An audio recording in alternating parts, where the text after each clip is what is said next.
Welcome to Kenton's videos. Enjoy the video. In this video, I will explain how to fix Jeep Wrangler JL death wobble. First, it's crucial to understand what causes this alarming phenomenon.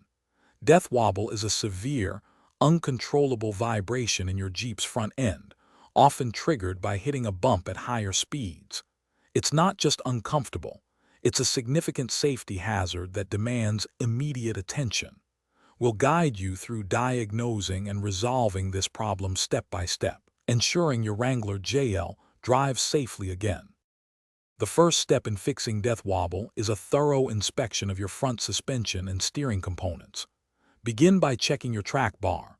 Look for any loose bolts, especially at the frame and axle mounts, and inspect the bushings for wear. Next, examine the steering damper for any signs of fluid leaks or physical damage.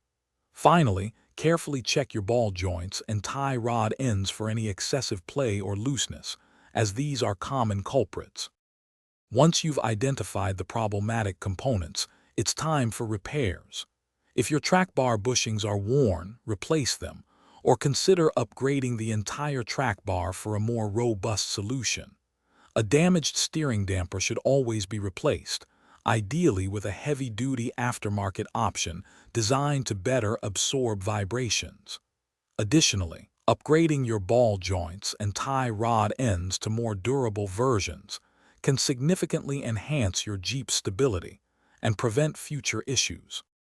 After replacing or repairing components, a professional wheel alignment is absolutely essential to ensure your Jeep tracks straight and true. Don't skip this step. Beyond repairs, consistent maintenance is key to preventing death wobble from returning. Regularly check your tire pressure, rotate your tires as recommended, and perform routine inspections of your suspension. For more great deals and the link to those amazing darn tough socks, check the description below. Drive safely. Thanks for watching. Consider subscribing if we helped you.